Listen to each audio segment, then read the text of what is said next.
All right, I think the trickle in from the waiting room has slowed down, so I think we'll get started here. Welcome everyone to Petroleum, Ukraine, Geopolitics, the Backstory.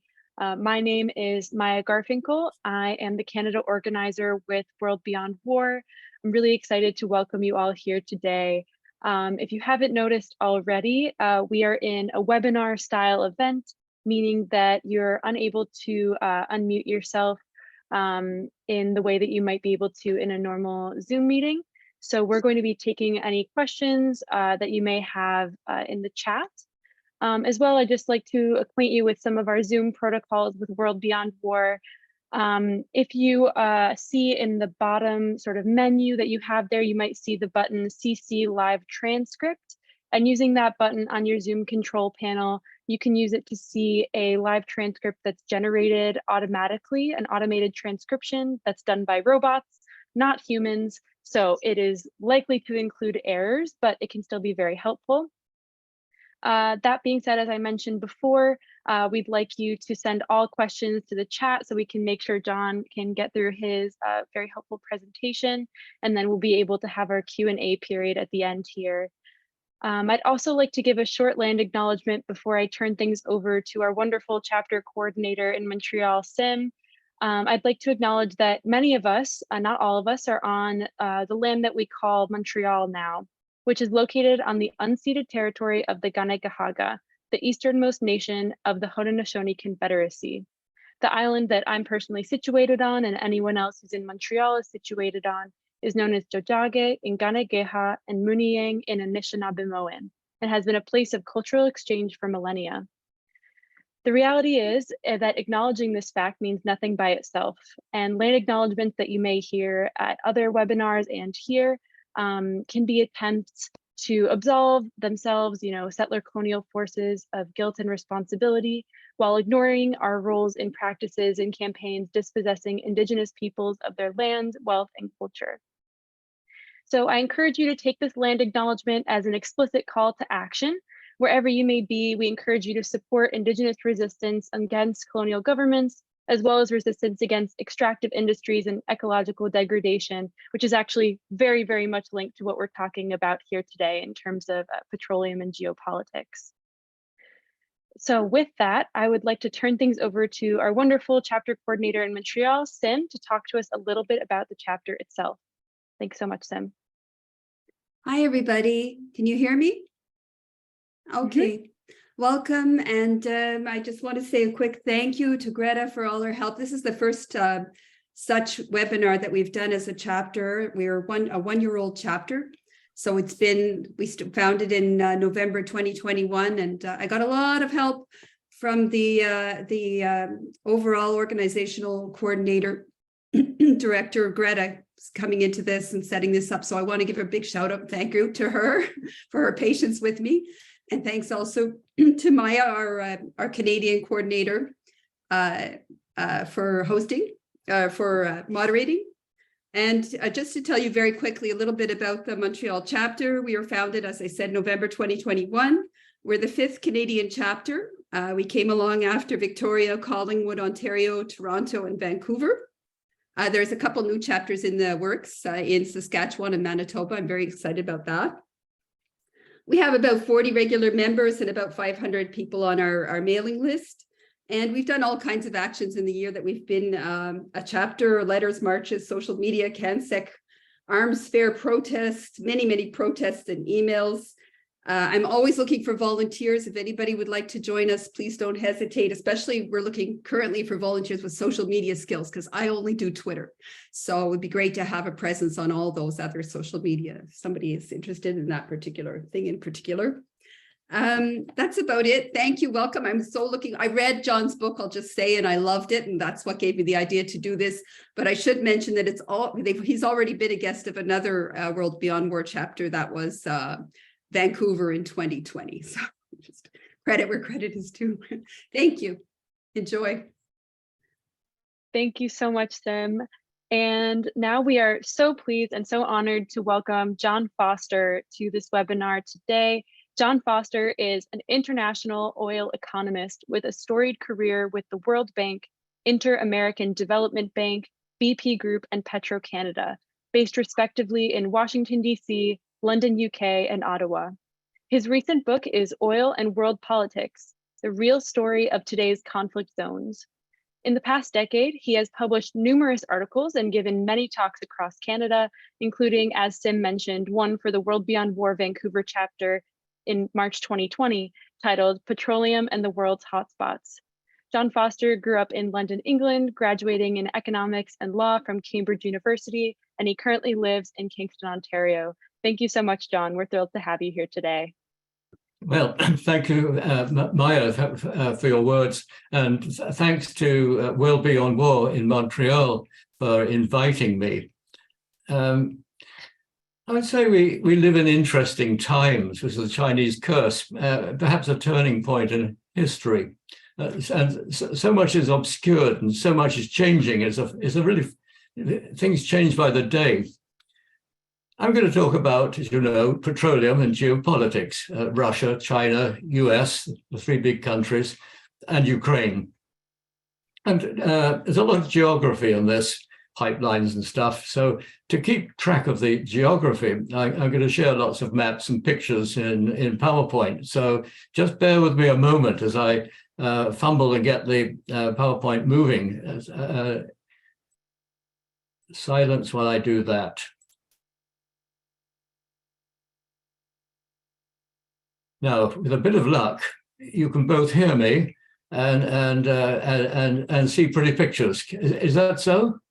Yes. Well, that's a relief. I mean, as long as you can see something says pipeline politics. There we go. So petroleum, just as a generalization to start with, petroleum's a dilemma. It's a major cause of climate change, and yet it's fundamental to the world's economy. So how do you square that?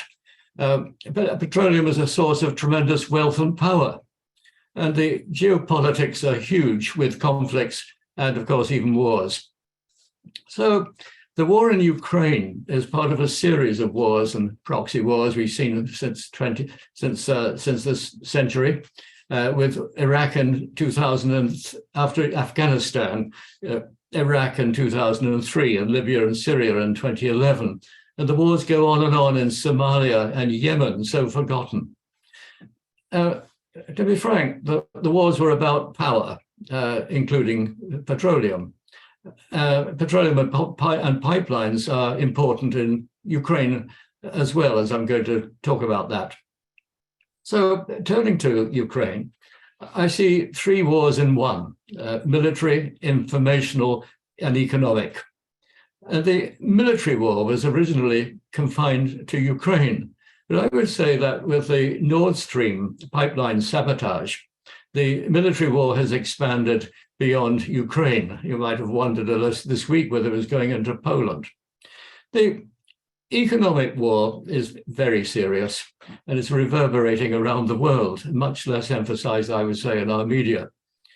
So I want to focus on that, giving the backstory and recent developments. The information war, just to be short on that, but to say something about it, is being fought out in our media, presenting the war, the Ukraine war, in what I would say is a highly partisan way. In stark comparison, say, with our media ignoring the war in Yemen. And Western control of the story has been highly successful. So our media quote press releases from Kiev and Washington as gospel fact without cross-checking. They quote anonymous officials. They assume that what they say is true. I would never do that. They omit setbacks and bad news, and they fail to report the big picture, which is the overall rivalry between the United States with Russia and China.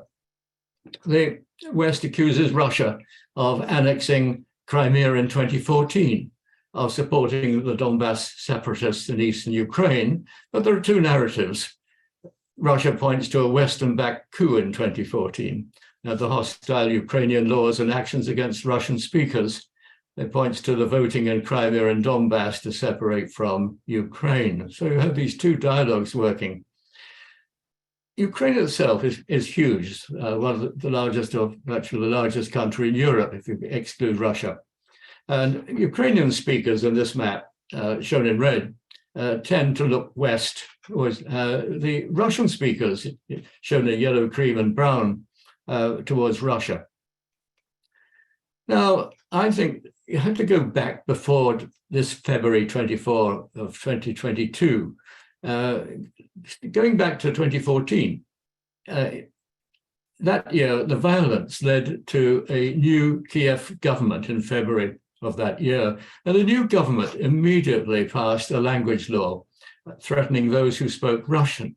It's hardly reported in our media, and we know how sensitive language issues are in Canada. Western sanctions are a form of economic warfare too, against countries, in my focus, with petroleum resources or transit routes, such as Iran, Syria, Venezuela, Belarus, and even, of course, Russia and China. These sanctions are invisible to us. They're easy to sell politically, so politicians quite like them, but they're Western sanctions. They are not endorsed by the United Nations. Washington wants to contain Russia and China. It sees them as adversaries. Russia is gaining strength, China is rising fast. And facing a hostile West, they formed a strategic partnership. So we're witnessing a gigantic clash of the titans, United States, Russia, China. Pipelines. Pipelines connect trading partners. Pipeline countries are bonded together physically, economically, and diplomatically. And that's why pipelines are so vital in understanding the geopolitics. Some people say pipelines are pretty boring, but not to me.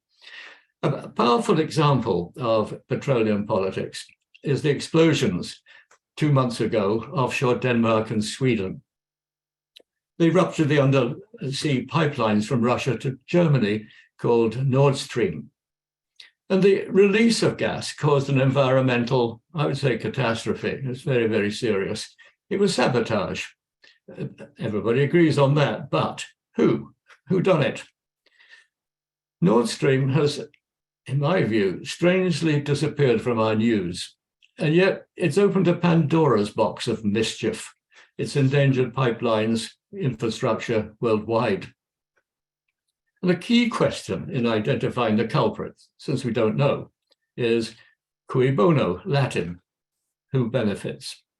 And only a very, very few countries have the requisite motivation, technology, and access to the Baltic Sea.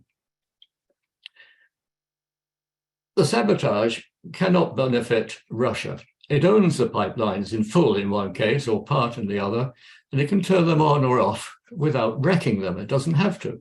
Why would it destroy Nord Stream, which cost huge investment and would bring huge economic benefit? What about the United States? On February 7, President Biden said, if Moscow were to invade Ukraine, quote, there will no longer be a Nord Stream 2. We will bring an end to it.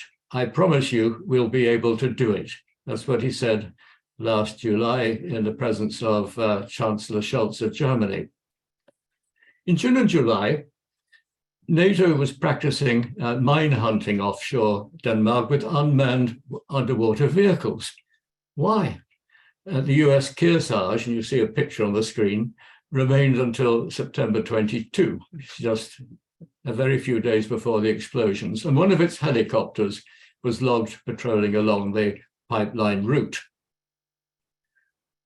To my mind, the circumstantial evidence and the process of elimination point to the United States.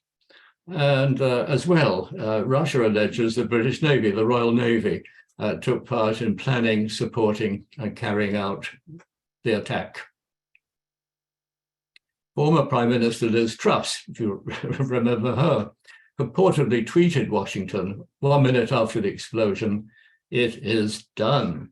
Britain denies it all. And there's Poland. Poland too has always been hostile to Nord Stream 2, to Nord Stream. And after the explosions, former Polish Foreign Minister Radosław Sikorski tweeted, "Thank you, USA." Last year, Polish naval ships and aircraft harassed Russian vessels laying the pipe for Nord Stream 2. Poland itself is a transit route for Russian gas to Germany. There's a map on the screen, it's a bit faint. In May, Russia stopped deliveries after Poland refused to pay in rubles, and that's something I'll explain shortly. Instead, Poland has started to receive Norwegian gas via a brand new undersea pipeline which goes through Denmark. In fact, it was inaugurated on September 27, which is the very day that Nord Stream was blown up. In contrast, as I was saying, Russia has no reason to destroy its own source of revenues. In 2021, Russia was the world's second largest exporter of oil and gas. It's been selling oil and gas to Europe for over 50 years. Pipelines and sea routes to market are vital to its economy. And in the Soviet era, Russian gas pipelines to Europe passed mostly through Ukraine. In years since then, Ukraine's payment problems and, dare I say it, corruption and hostility threatened Russia's gas exports. So Russia and European companies invested in new joint pipelines to bypass Ukraine. And that's how Nord Stream came to pass. 2014 was a momentous year. In Ukraine, the democratically elected government, which I stress it was ousted in a violent uprising supported by the United States. The president fled. I mean, the president of Ukraine, not the United States. In Crimea and eastern Ukraine, people objected vehemently and broke away from the Kiev government. The same year, with fracking, the United States became the world's largest producer of oil and gas, and it began exporting liquefied natural gas called LNG. Washington has never liked the idea of Russia integrated into Europe. It sees Russia-Europe ties as a threat to US leadership. It opposes Russian gas to Europe. It cites energy security, it always has done. And plus, it wants to export its own gas to Europe. Europe began importing Russian gas in the 1960s, and the binding of East and West by pipeline helped build trust, openness. And until recently, the EU, the European Union, was importing 40% of its gas from Russia. Europe is the world's second largest market for gas. The biggest, of course, is North America. And the United States wanted to muscle in displacing Russian gas. But the problem is this: US gas sells at high spot prices, that's the day-to-day short-term prices, currently 5 times higher than that of Russian long-term contract prices. And obviously, Europe had preferred the much cheaper Russian gas, much of it coming through Nord Stream. Now, there's Nord Stream 1 and there's Nord Stream 2. They run parallel. So Nord Stream 1 was inaugurated 11 years ago, and it operated without a hitch until this year, you might say until this summer. It's the world's longest subsea pipeline, about 1,100 kilometers. So Nord Stream needs monster compressors to push the gas down the pipeline. And the compressor station is in Russia, where the line begins. Obviously, you can't have these things in the middle of the sea. Russia's Gazprom, their state gas company, used to ship the compressor turbines periodically to Montreal for maintenance, as you will know. And one was there this May when Canada imposed sanctions on Russia's oil and gas. So Canada stopped its return to Russia. And in consequence, Gazprom, lacking this turbine, reduced gas delivery to 20% of capacity. Germany had begged Canada to return the turbine, which Canada did, to Germany, which you might say is the wrong country. They needed it in Russia. And there it rotted in Germany, and it still does. And Gazprom then halted other turbines for maintenance, kind of put the heat on. It shut the pipeline indefinitely, and each country blaming the other. That's Nord Stream 1. And Nord Stream 2, that was completed last year. But Germany's energy regulator needed to certify it before startup. Quite normal. This February, when Russia recognized Donetsk and Lugansk in the Donbass area as independent states, Germany halted the certification. Now, Nord Stream 2 made very good commercial sense. The route to market is much shorter and cheaper than via Ukraine. Germany and Central Europe wanted it. Ukraine and Poland opposed it, tooth and nail, and the United States went all out to kill it. The project met one roadblock after another. Washington went to inordinate lengths to block construction. It passed a law threatening sanctions on the Swiss ship laying the pipe. The Swiss pulled out, delaying construction by a year or more. Then, finally, 2 Russian ships completed the line despite the sanctions. They did so last September. And I might add that the United States threatened German contractors, business people involved with the construction as well. Also, the European Commission, that's the Secretariat to the European Union, in Brussels raised one bureaucratic obstacle after another. It frowned on gas from Russia, and Brussels and Washington work hand in hand. This summer, Ukraine shut one of its 2 pipelines from Russia. You can see on the map that there are 2 coming in. It claimed it had lost control of a compressor station in Russian-occupied territory, Lugansk. Russian gas, however, continues to flow through the other pipeline, which doesn't go through the Donbass. Now, with less gas through Ukraine and Nord Stream shut down, gas prices in Europe rose through the roof. We've seen nothing like it in Canada. Europe's gas market is primarily, as I said, day-to-day spot trading, and spot prices are incredibly volatile. They're now as much as 7 times what they were 2 years ago. And Europe faces economic disaster. Not Russia, it has gas in abundance and several new buyers in Asia. The one route now delivering Russian gas unimpeded to Europe is called TurkStream. That was opened in 2020. You see, all these developments are quite new. It crosses under the Black Sea to Turkey, and it bypasses Ukraine. And TurkStream supplies the Turkish market. It also connects to Bulgaria and then up to Serbia and Hungary up their own pipelines. Last month, Presidents Putin and Erdogan agreed to expand TurkStream, subject to all the technical studies and all that. And Putin said it could replace Nord Stream's lost transit to Europe. It would make Turkey a hub for gas to Europe. It would cement Russian-Turkish relations. Now, Turkey is pretty pleased. The hub would receive non-Russian gas as well.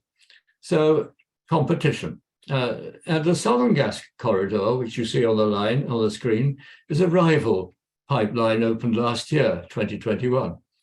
And it brings gas from the Caspian Sea, from Azerbaijan, through Turkey and Greece to Italy.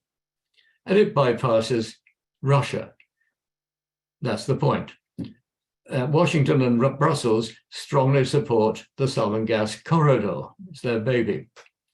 And Washington previously masterminded a parallel oil pipeline. It goes from Azerbaijan, the Caspian Sea again, to the Mediterranean.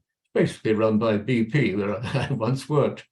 And again, this is a pipeline to bypass Russia, and that was the whole point. Well, pipelines. So let me turn from pipelines to sanctions, and so to say a certain amount about sanctions. This year, before the war, the Ukraine war, the media were full of the Russian threat.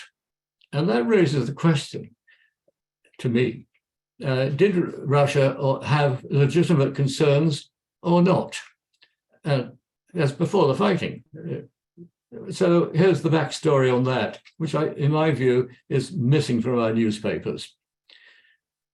Almost 50 years ago, the United States, Canada, the Europeans, and the Soviet Union signed the Helsinki Accords. Who remembers them? Participants agreed not to strengthen their own security at the expense of others. It just doesn't work. They guaranteed this is the phrase, indivisible security for all.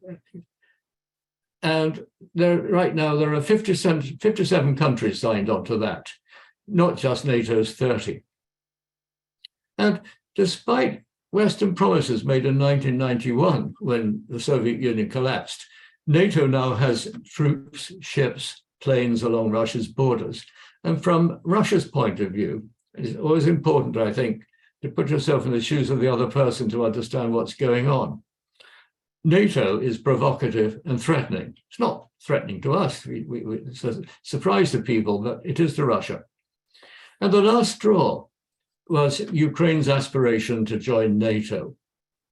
So, would the United States tolerate Russian troops on its Mexican border, or its Canadian come to that?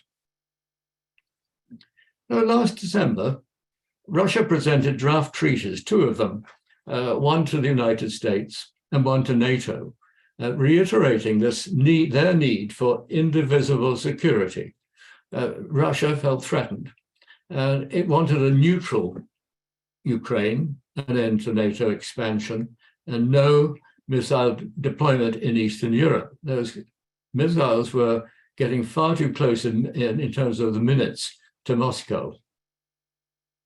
The West stalled. They refused to acknowledge Russia's need for security. And then they narrowed the debate to Ukraine. They're talking about end of December into January. And they said any Russian incursion into Ukraine would have serious consequences. That was their phrase. And they threatened sanctions of unprecedented severity. That's what they called them. Now, until February of this year, when the fighting started, Moscow emphasized the 2015 Minsk II agreement as the roadmap to peace. Again, it seems to have disappeared from the newspapers. But this agreement required Ukraine to negotiate with Donbass, those two breakaway republics, on autonomy within a federalized Ukraine, to welcome them back, but in a federal setting. Ukraine has a unified kind of country, unlike Canada. Canada's federal. So Ukraine did nothing about it. It stalled for 7 years. And instead of negotiating, it's important to raise this, I think, it waged war against the breakaway region. It tried to conquer them back, and in the process, killing thousands of people. And that's how it was in February of this year when international observers, and that's back to the OSCE and the Secretariat for the Helsinki Accords, these observers recorded a massive increase in shelling. You can see the map there. They did daily maps along a line of contact of about 600 kilometers. And as their map shows for February the 17th, most of the shelling was from Ukraine into Donbass. The way it was, they would say, our press might say it was equal shelling. They were shelling each other. Well, look at the map. To the people living in the breakaway republics, it looked like the prelude to an invasion, and they appealed to Russia. On February 21, Russia recognized Donetsk and Lugansk as sovereign states. On February 22, the next day, the West retaliated with sanctions. It slapped Germany, halted Nord Stream 2. The West sanctioned Russia's central bank. I don't know of any other instance where a central bank has been sanctioned. It's an extraordinary thing to do. And the West froze Russia's exchange reserves held abroad, about 300 billion, if I recall, US. And it sanctioned transactions with major Russian banks, not all of them, but most of them. And it blocked access to the SWIFT financial messaging network. Well, nothing daunted. The next February 24, which is 2 days later, the Russian forces entered Donbass, and the West piled on more sanctions. The United States banned imports of Russian oil and gas, and so did Canada, and so did Britain. Western companies, including BP, Shell, ExxonMobil, left Russia, and McDonald's too. The sanctions were meant to be a knockout blow. The French finance minister said at that time, "We will bring about the collapse of the Russian economy." And Joe Biden exclaimed, Vladimir Putin, quote, "cannot remain in power," unquote. What I would say in hindsight, the sanctions have not worked. The EU still wanted Russian gas, but how could traders pay for it? The West had sanctioned these major Russian banks. It had frozen transactions in euros and US dollars. The Russians couldn't receive the money for the gas they might sell, which is like giving it away. But one bank was exempt, and that's Gazprom Bank. So Russia said traders in unfriendly countries, which meant most of the West, must pay in rubles at Gazprom Bank. And most of them agreed. And Gazprom cut off those who didn't. It wasn't going to give the gas away.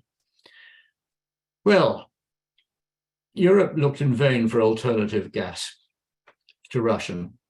And there wasn't enough, not even US LNG, though that had stepped up greatly in quantity. And energy prices went through the roof. So imagine, which is the case, German electricity prices tenfold higher than last year, tenfold.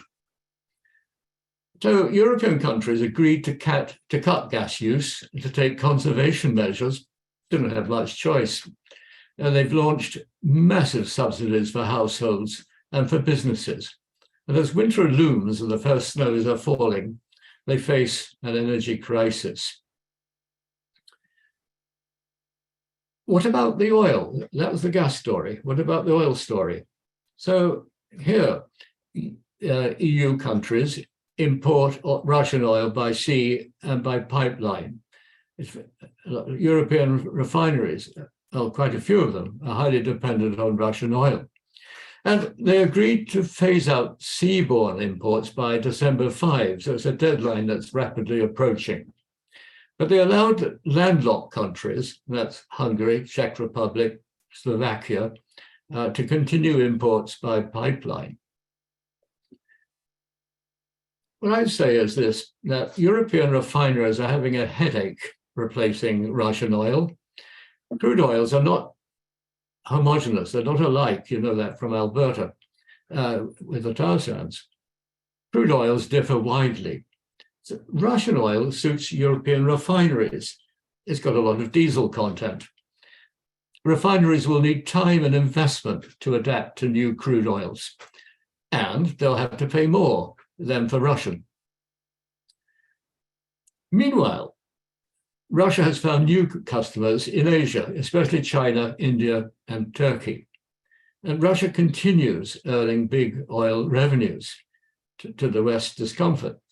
India, for its part, has become, out of nowhere, a world refining hub based on Russian crude oil. It's buying Russian crude, as I'm told it, even exporting the diesel refined from Russian crude back to Europe. So what a nonsense. The West is mortified. How to make Russian oil revenues dry up and stop financing this war? Russian oil exports happen to be the world's second largest. Well, they were. And knocking them off the market would push prices sky high. Washington toyed with lifting the oil sanctions on two other OPEC countries, that's Venezuela and Iran. Venezuela with the world's largest oil reserves. Iran is about number 3, if I remember. No action yet. Then Joe Biden visited Saudi Prince MBS, hoping to persuade the Saudis to increase oil production. And he got nowhere. Instead, OPEC Plus, which includes Russia, cut output by 2 million barrels a day. And Biden reportedly blew a fuse. He was pretty angry. And next, Washington proposed, it still does, a price cap scheme on Russian oil below market price. And the G7 countries, which include Canada, followed suit. The idea is to minimize Russian oil profits, just big enough that the Russians will keep producing, but no windfall. Well, to me, and I think to quite a lot of analysts, the idea looks unrealistic and pie in the sky. First of all, Russia says it won't sell to countries enforcing a price cap. So come to that, says Saudi Arabia. It says prices are its business and not that of the importing country. Actually, it takes two to tangle to make a price, buyer and seller. And then key importers, China, India, Turkey, made clear that they won't cooperate either. Now, Greece has the world's largest tanker fleet, and London is the largest provider of tanker insurance. So, starting December 5, the EU and Britain have decided to disallow insurance on tankers carrying Russian crude, unless the oil is purchased below the price cap.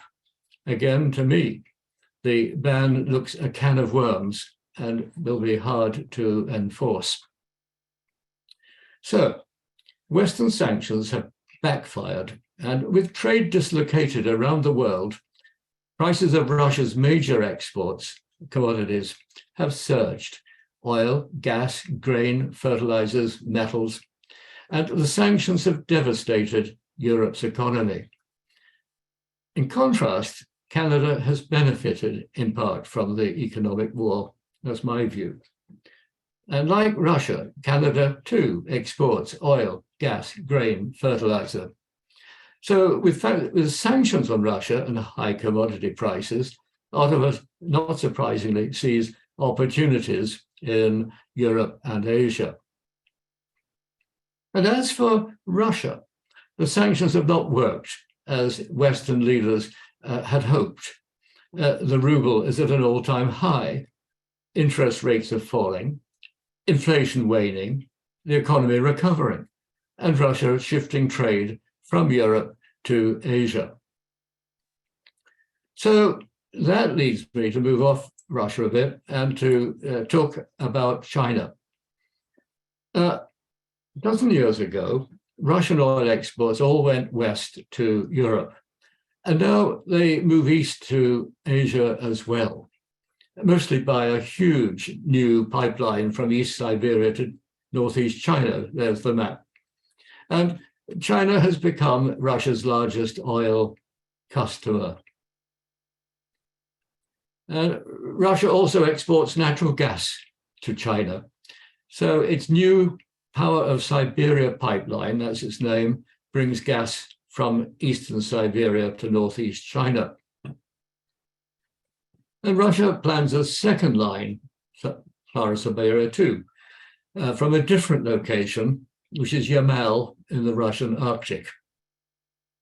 Now, this is interesting to me anyhow, because Yamal is exactly where Nord Stream got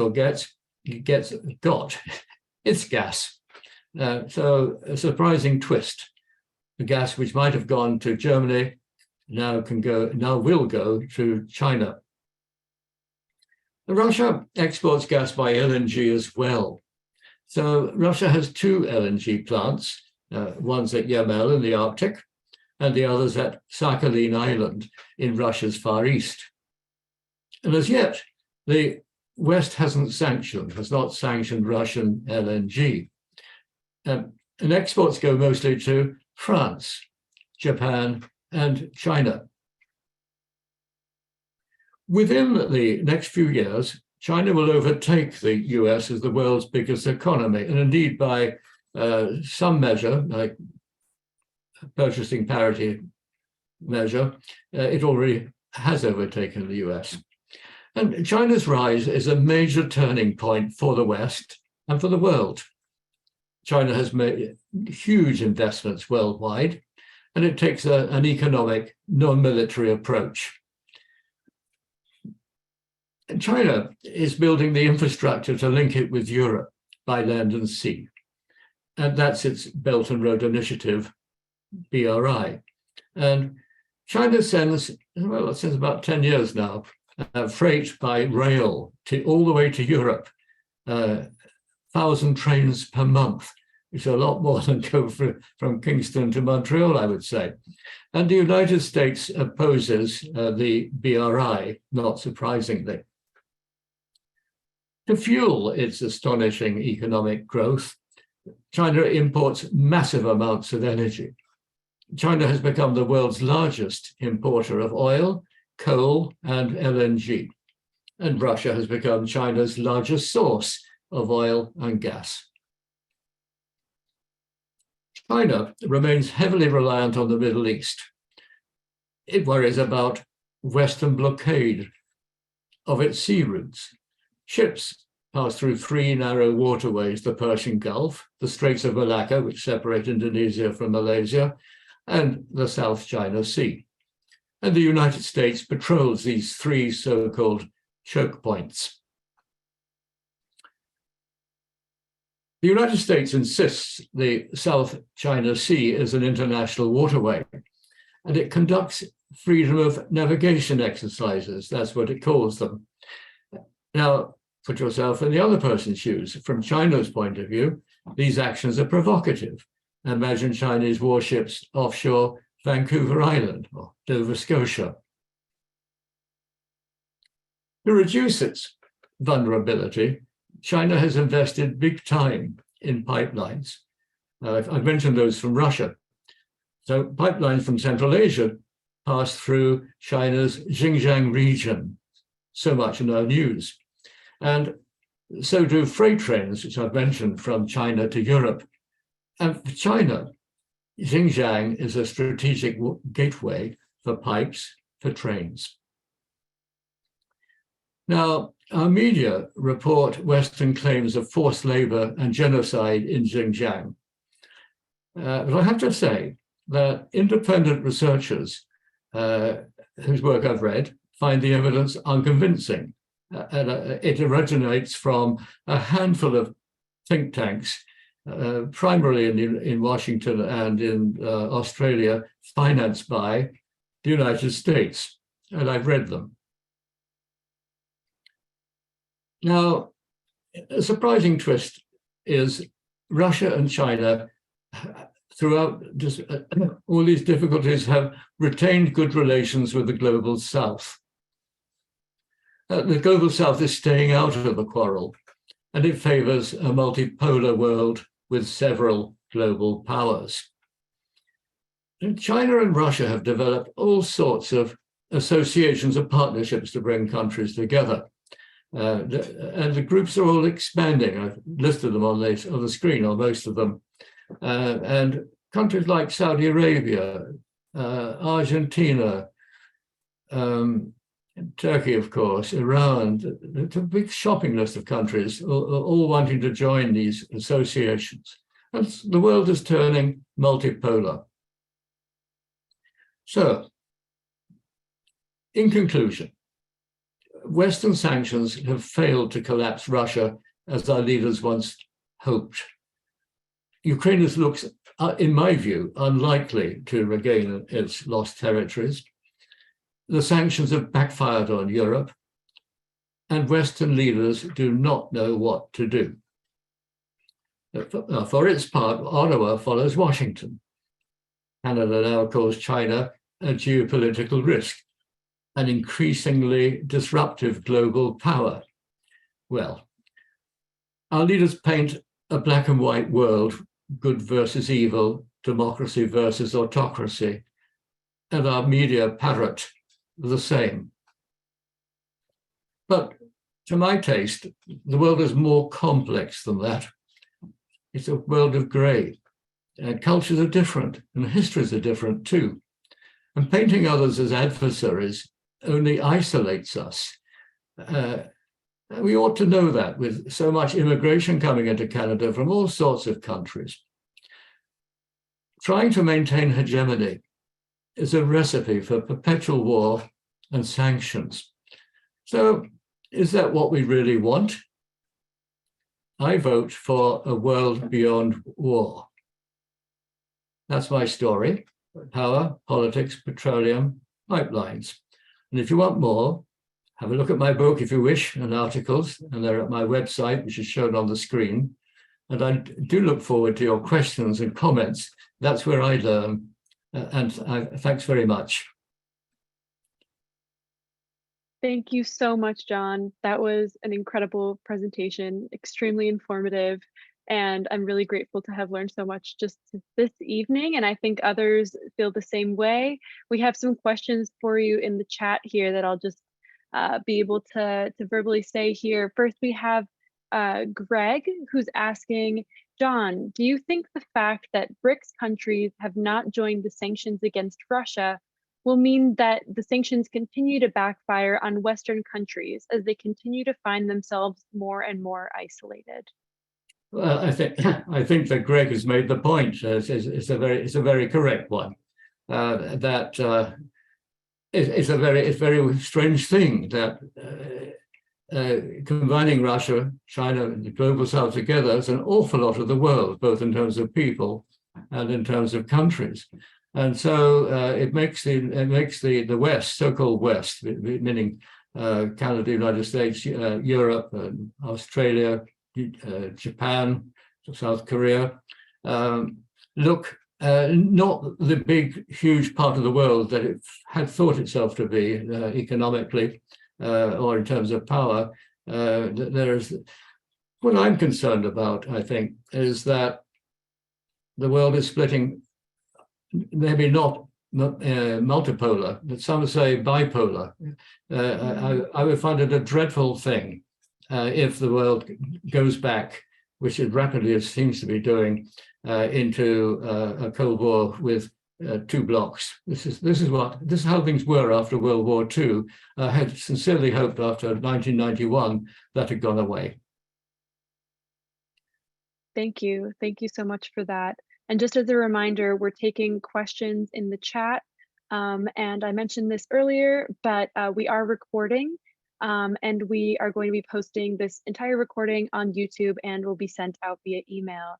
So we have our second question here, which is from Michelle, who asks, what do you think are the implications of this for the energy, what do you think are the implications of this for the energy transition amidst the climate crisis?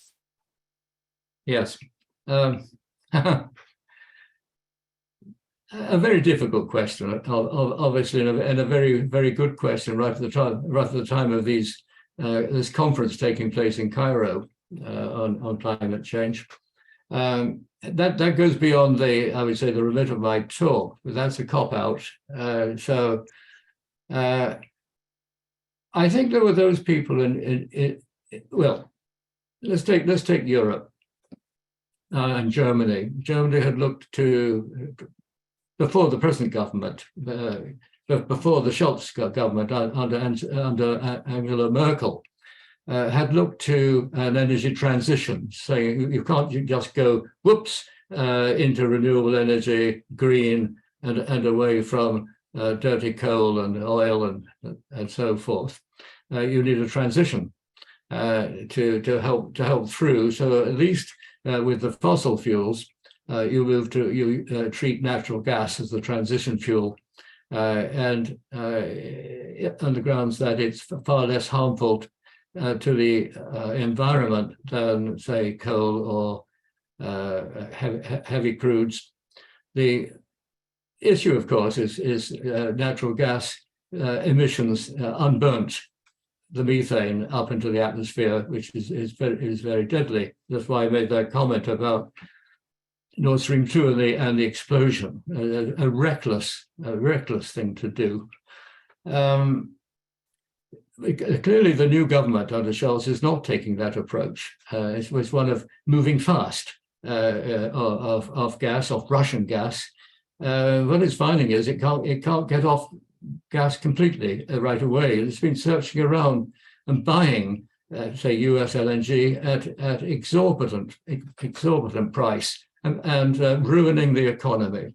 And so with that, there are all sorts of people saying that the economy there and in Europe, it's a British thing too, is becoming, going through deindustrializing. In other words, heavy manufacturing is going bust, but the heavy manufacturing is basically, it's not going away, it's shifting to another country. So, as I said, difficult, but I think that the Europeans have put themselves in a fearsome mess of a kind that in Canada, our press hasn't woken us up to. Thank you so much. And that actually leads very smoothly into the next question, which is from Laura asking, what kind of prices are India and China paying for Russian gas relative to what Europe was paying? Did you say for Russian oil or Russian gas? Russian gas. Gas. I'd say, first of all, for the oil, the answer, I think, is that the actual prices that they're paying, as far as I know, have not been revealed. What we're told in the press is substantially discounted. But I've also read, though that is so, and obviously it must be so, because otherwise it wouldn't be so attractive for India to buy an enormous quantity, and the Chinese likewise, shutting out other people's crude oil as possibility. Nevertheless, at a higher price than the capped price that the Americans might advocate. Again, we don't know what that cap price will be. So there's a lot of, it's opaque. As regards the gas, I think the answer is I don't know. It so much depends whether the gas is being bought under long-term contract or short-term spot. And a lot of people, it's a bit like the mortgage business in Canada. Do you go for short-term mortgages or long-term? Long-term, you might have to pay a bit more as a premium, you think, when spot is low or the mortgages are low. But then, wow, it can all explode in your face. And so I think there are countries like, I think it's true to say, like Pakistan and Sri Lanka have got badly caught out in importing LNG into their countries, particularly Pakistan, sort of bankrupting the country because they've been buying spot. And what they should have been doing is buying long term. And in my view, the obvious place to buy it from is one where they could have been buying it from a dozen years ago, and a deal they'd struck up with Iran. But of course, the Pakistanis were afraid of US sanctions. So that is really helpful information. Thank you so much. Our next question here is from Corinne asking, in the negotiations that were occurring before the 2014 coup, what was on the table with regards to the trade gains and losses in Ukraine between the EU and Russia? That's a very big, deep economic question to ask, isn't it? We have an engaged audience. Let me try that. And I do have some stuff on that in my book, trying to trace this through. I think Ukraine was enormously divided before 2014 as to almost like a tug of war between those people of the Western Ukrainians is an exaggeration. And if you're Ukrainian Canadians listening, they may have take me to task on this one. But they look west to Europe.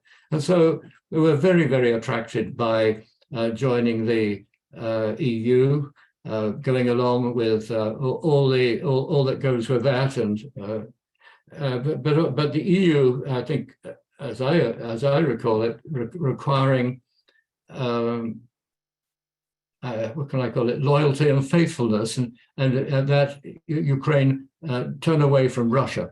Now, Ukrainian heavy industry was highly geared to Russia. The thing that I think never to forget, always to remember, is that until 31 years ago, it was all one country. It was the Soviet Union. And 31 years ago, well, there are quite a few of us around who can remember the Soviet Union, not very long ago. But once you have different countries, then the question then becomes, what about the trading, and what about the investment? And as far as the Russians were concerned, and I think that much of this heavy industry, of course, and the coal mining in Ukraine is in the areas which are now whatever you like to call it, shall we say, taken into Russia from a Russian point of view, or occupied from a Kiev point of view,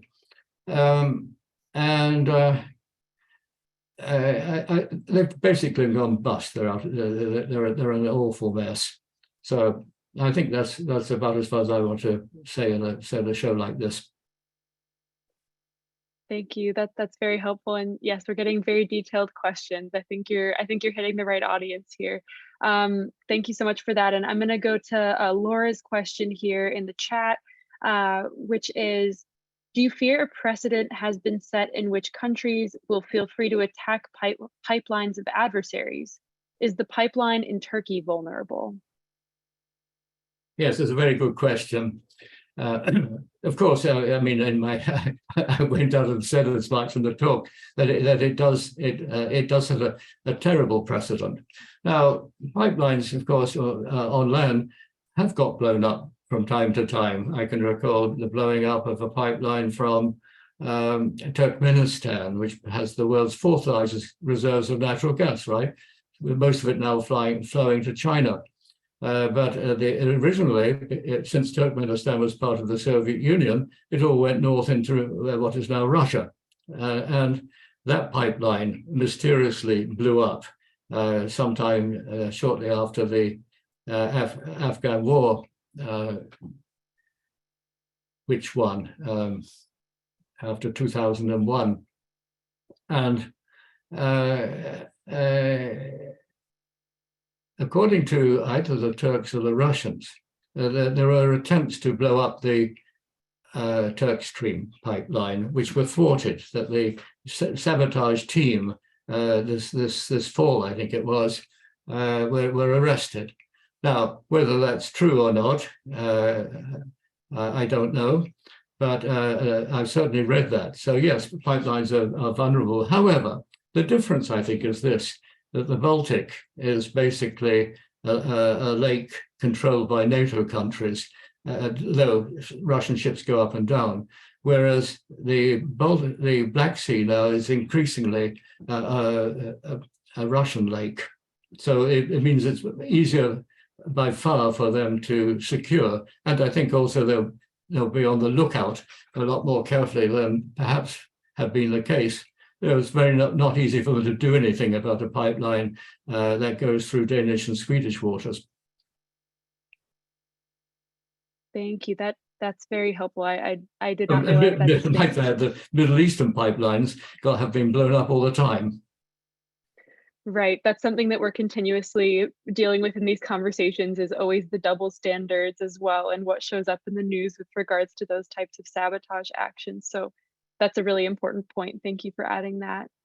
I want to go to Michelle's question here. Michelle's asking if you can elaborate on the evidence you've read about whether there is a genocide in Xinjiang. And perhaps I would ask along with that, how that might relate to the broader geopolitical structure that you've been describing as well, between sort of multipolar versus unipolar tensions.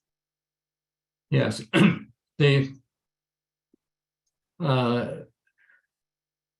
names of the particular think tanks in Washington, which published studies on Xinjiang, not in my head right now, but I've written about them, and very much originate from just a handful of, if not one or two researchers, who I'm not even clear have even been out to Xinjiang. What I do know is that they've received a lot of money for what they have written, and in my reading of their reports, it looks, to my mind, tenuous. It's a case not proven, but whatever the facts of the matter are, it's clear to me that this is something. It's a stick to beat the Chinese with, which is pretty handy. And there are 4 or so areas around China where this is a good stick to beat them with. From the point of view of making sure that those areas either don't reunite with China or break away from China. The Xinjiang province, which is in the west of China, which is of critical strategic importance to China, where there are breakaway movements of the Uyghurs, which are being financed by the US and so forth. And then of course there's Hong Kong and there's Taiwan and Tibet. Those are the 4. Thank you. That is really helpful. And I'd like to move on to something that's a bit of a different note. Charlotte here is asking, Ukraine has the second largest reserves, oil and gas natural reserves in Europe, and the eastern regions have the most reserves. Would this explain why the US, which has encouraged development in the eastern region since at least 2000, is planning to develop the resources, and Russia are both dug in over the eastern regions? I hope you got all that. That's kind of a longer question, but that's from Charlotte. Well, thanks to Charlotte. I know Charlotte. So, hello, Charlotte, who's in Vermont. And is very knowledgeable on petroleum pipeline politics. So what she says there, I take seriously. But what I know about Ukrainian gas reserves is that they're basically in the west and in the east of the country in the form of shale gas. So this is stuff to frack, and has been obviously held up by the war. No, people aren't going to invest in oil and gas exploration in a war zone, which the whole of Ukraine has become. There's also the offshore, and part of the offshore now highly disputed between Kiev and Moscow as to who owns what offshore, to the extent it's offshore Crimea. My feeling, however, is that is not the oil and gas reserves of Ukraine that will be driving the petroleum geopolitics of Ukraine, since a lot of this either has not been developed yet or has not been proven by the drill in the case of the offshore, and it's the pipelines that go through from Russia that are important for the gas, also for the oil, because this huge pipeline which goes to Central Europe, which I mentioned, to Hungary and so forth, goes through in part through Ukraine. Thank you so much. I have another question here from Greg, who's asking, do you think that the United States and Britain can be held accountable for the environmental crimes for blowing up Nord Stream? Perhaps charges in International Criminal Court? Well, good thought. I would say dream on, basically, because first of all, it's hard to prove this. What I was saying in my talk was you have to rely upon circumstantial evidence and the whodunit, the process of elimination. It can't be so and so, and it can't be so and so, because they don't have the technical ability, or they don't have access to the Baltic, and so. No, it's impossible to get to either the US or Britain in front of the international court. That's where you put Africans. A shock reply. No, That's where you want to put Vladimir Putin, according to Britain and the United States. Thank you so much for that. Laura has a bit of a more concrete question. I guess that one was quite concrete as well, but Laura's asking, is Nord Stream 1 still operational?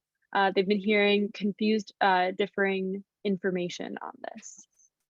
Yes, what I understand is this. There's Nord Stream 1 and Nord Stream 2, and they go parallel to one another pretty well. And each of these two systems comprises two pipelines, or two strings, if you want to use another word. So you've got 4 pipes in all. The Nord Stream 1, both pipes were exploded. What I understand from photographs that were taken by, I think, by the Swedes, is that the underwater destruction was enormous, like 2 kilometers of pipe has been destroyed. What a lot of explosions to do that. As regards Nord Stream 2, what I understand is that one of the 2 pipes is still intact. And indeed, the Russians, in the form of Gazprom, have offered to pump gas down that pipeline, provided the Germans will agree to it, which means they would, of course, that means that they would have to certify one of the 2 pipes of Nord Stream 2. In Germany's current mood, I would say that, again, dream on, it's not going to happen. However much the Germans need gas, and however advantageous it will be to have them at low long-term Russian gas price levels. The ideology and the passion rules all, and the Green Party within the coalition of Germany, I think, is using this war as Naomi Klein's shock treatment, as a means of shocking Germany into the green world, which comes back to an early question. Whether there will be a change of heart or mind, which would affect Nord Stream 2 and getting one of these 2 lines commissioned in the next, as the winter gets severe, we'll have to see. Thank you. That is a really interesting tie-in there with the transition as well. And I see folks are asking about the closed captioning. And like was said, if you click the letters CC in your bottom Zoom control panel, you should be able to see a live transcript. Again, it's done by robots, so not perfect, but hopefully that helps some folks that seem to be struggling with that. I see that the questions are slightly slowing down here, but folks are still here, which is great. And I'm seeing that I'm just gonna sort of close out with a bigger picture question connecting to, the work that we do here at World Beyond War more broadly, having to do with sort of peace activism and opposing all wars in general. Quanta here asks, war is a profitable business for the powerful military industrial complex. Is there a chance that the world will move towards peace without collective anti-war movement at global grassroots level? The big question for you, John. Oh, you want me to answer that question? Yes, any thoughts? I would say this, that the answer, of course, is obvious, that without pressure from the peace movement, nothing will happen. It's absolutely needed.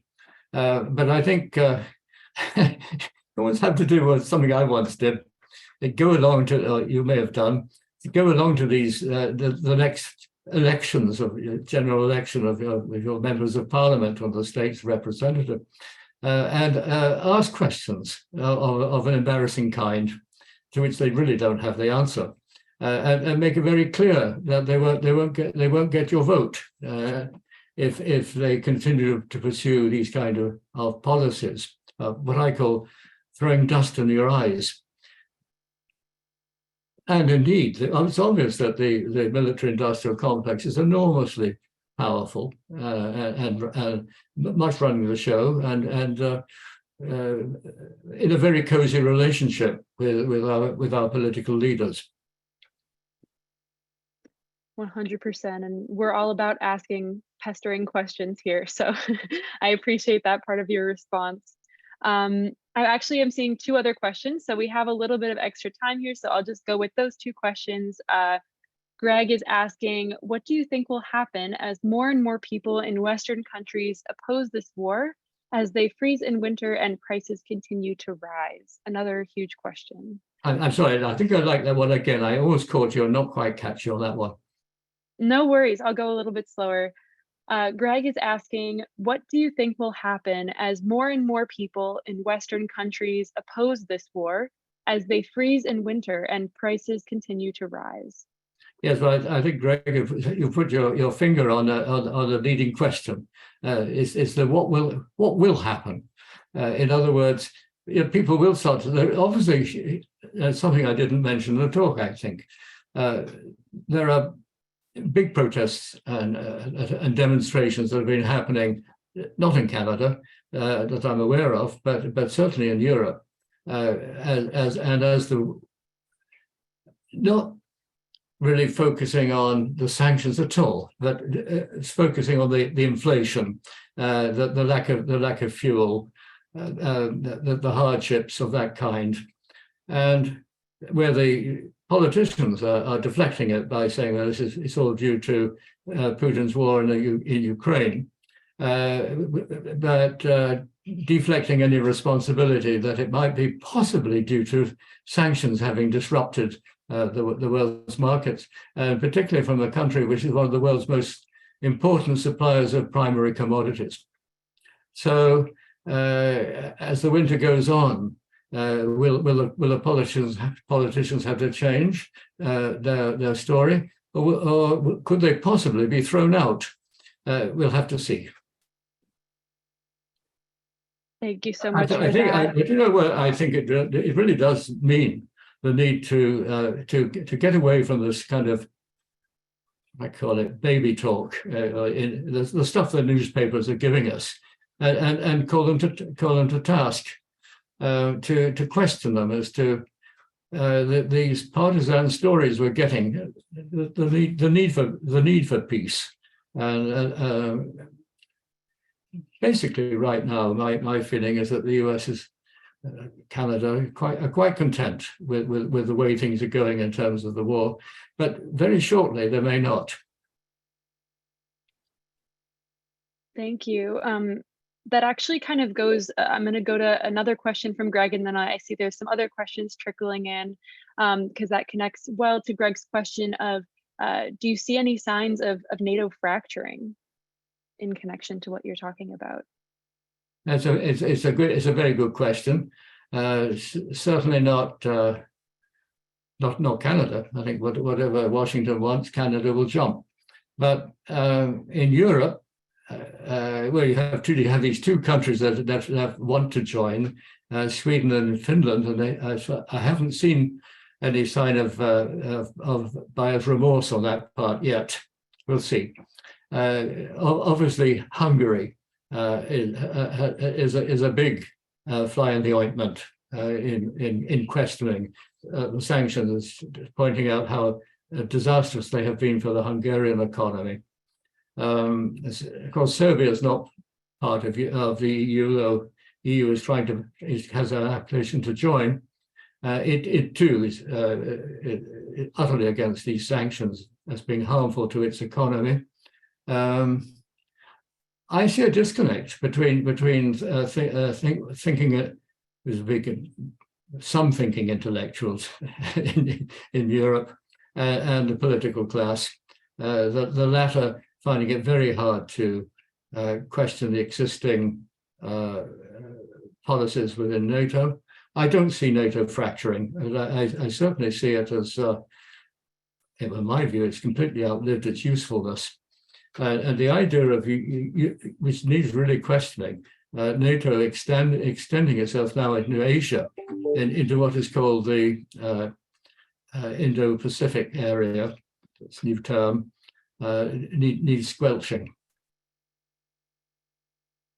Thank you so much. Laura's asking, if Russia is selling its oil at a lower price to China, doesn't that undermine OPEC? It's a good question. But, first of all, we don't know to what extent it's discounting its oil to make the sales, obviously to a certain extent. But of course, it's selling its oil out in Asia because it can't sell its oil so easily in Europe. And after December 5, seaborne oil may be very difficult to sell in Europe, maybe. So that provides for other members of OPEC, say the Saudis, a wonderful opportunity to sell its oil to Europe at a high price and stick it to the Europeans. And I think this is what's going on. So basically, the world trade is upside down. Russian oil going one way, and the Middle Eastern oil going the other way, instead of how it had been. Thank you so much. I'm going to jump to a question from Patricia here, which I think actually connects quite well in terms of factors that are continuing to affect the trade and the way it's upside down. Patricia's asking, what do you see as the possibility of the US reducing its aid to Ukraine once Republicans take over the House of Representatives? How will this affect the war in Ukraine? Again, an imponderable question, and the one that is being asked by analysts, by journalists. What I was reading yesterday, I found quite astounding, and that is that if I get my figures right, this year, between when the war started in February 24 and end of October, the US has spent, if you add it all up, on Ukraine, about over 91, let's call it over 90 billion US dollars.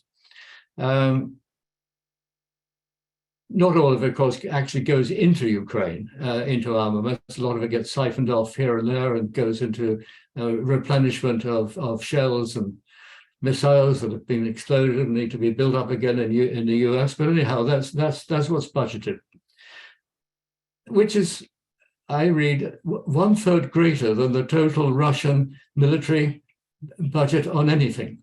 So this is just money that's gone into Ukraine. And I think questions of this kind are being asked in Germany. Why are they putting money in like that? I'm not convinced this kind of question is being asked in Britain yet, not judging by my very personal chatting to my kith and kin over there when I visited last month. I thought, oh, we have to spend this money. I said, you don't. Thank you. We have two questions here from Evelyn that I'm going to sort of ask in conjunction because I think they're very much so linked. Evelyn is asking, first of all, a very big question, which is, why are there no big demonstrations in Canada? And Evelyn, I think in conjunction, is asking, if Canada doesn't suffer too much economically, don't they care about the losses of life and the danger of nuclear war? Well, yes. I think in our newspapers, we have seen quite a lot about fear of nuclear war breaking out in Ukraine, attributing this to Russia, particularly to its president, as threats that could go awfully wrong. My summation on that is that, first of all, the Russians have got all this extraordinary weaponry which they're using there, hypersonic missiles and the rest of it. And that the last thing they would want to do and would risk doing is tactical nuclear war which has never been done. which might mount up in intensity. What I see is that kind of fear-mongering coming out of Washington and being attributed to the Russians. So it's part of what I call the information war, war number 3. But a huge one for the minds and the hearts and the emotions of people. The rest of the question, quite frankly, I don't remember. So if you No want worries. to comment on that. Yes, I'm happy to clarify it. Evelyn was asking why aren't we seeing any big demonstrations in Canada? Oh, yes. Regarding the. Well, I think that's a question not for me to answer. It's a question for yourselves in World Beyond War to answer. You may tell me you're doing an enormous amount, and I can think of other places that are in the peace movement doing the same, like the Hamilton Coalition, for example. And so, you just you push away and you push away, and that's what you have to do.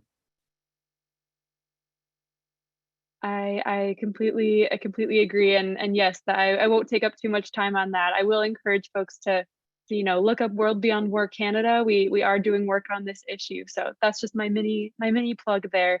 And I see Greg is writing about demonstrations going on even tomorrow that you can participate in. I believe that's in Toronto, and there's Halifax actions going on as well, but I'm going to move back to the questions. I know there's folks here who aren't from Canada as well. Maria is asking, how do you believe NATO can move forward and grow to help mitigate the situation? As you mentioned, their use is outdated, if they are able to even do that. Let me understand. As to the question of whether what can Ukraine do to grow its economy? Is that the question? The question is a bit more about NATO, asking how do you believe that NATO can move forward and grow to help mitigate the situation? Perhaps the situation is referring to the war at large or the geopolitical petroleum related issue that we've been talking about more specifically. Is there a way for NATO to move forward and actually de-escalate rather than escalate? Okay, very well. So I'm very mindful of what President Macron of France called NATO, which is brain dead. In other words, I think it's an organization which has this enormous, huge $120 million building in Brussels. And there are people that are always planning this war, this push, that push, this exercise. Goodness me, I was in a NATO exercise myself once in the past, rolling around in an aircraft carrier in the Bay of Biscay. And I thought, what on earth was it all about? So it behooves the members of NATO to question what is this alliance all about, and whether or not it's doing any good in staving off dangers of war. My view is completely different. Is that the mistake has been to believe that get shot by some people that Russia is a menace, and that China is a dangerous geopolitical risk, and all that stuff. I think, to my mind, this is purely playing into the game of the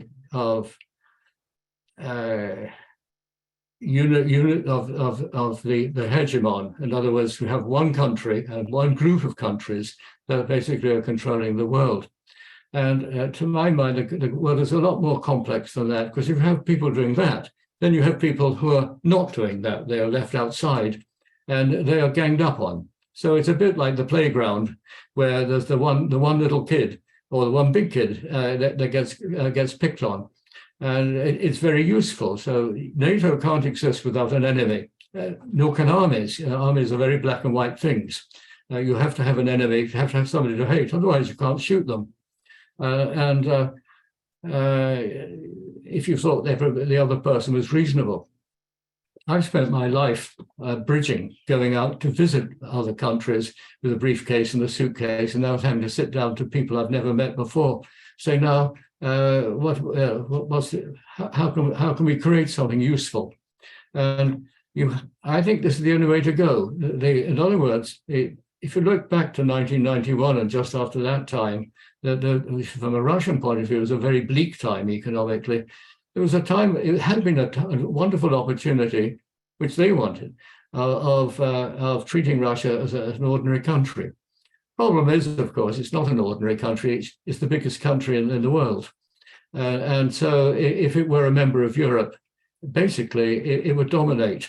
And that would be anathema, not only to the United States, but also to Germany, and to Britain, in other words, in terms of rivalry. So the idea is to keep Russia out and down and break it up. Thank you so much. I actually think that's a fantastic note for us to end on. It's been wonderful to have you here today, John. I think we've all learned so much. People are thanking you in the chat for such an interesting presentation. It's really been wonderful, and thank you for taking all of those questions as well. It's really much appreciated. Thank you so much as well to Sim, our wonderful Montreal chapter coordinator, for hosting this event, making it happen, and ongoing work here in Montreal. Thank you so much to Greta, who has been doing incredible tech work on this webinar and helped make this happen more broadly. And thank you to you all for attending. I hope you learned something and continue to follow our work with World Beyond War and World Beyond War Canada. Thank you again, John. This has been really wonderful, and we really appreciate your expertise and knowledge on this subject. And we'll continue to follow you in the future as you continue to write on this. I'm sure there'll be more to say. Thank you so much, everyone. I'm seeing folks continuing to say thank you in the chat, so passing that along to you, John. And I think we'll leave it at that. Thank you, everyone. Good night or good morning. Thank you.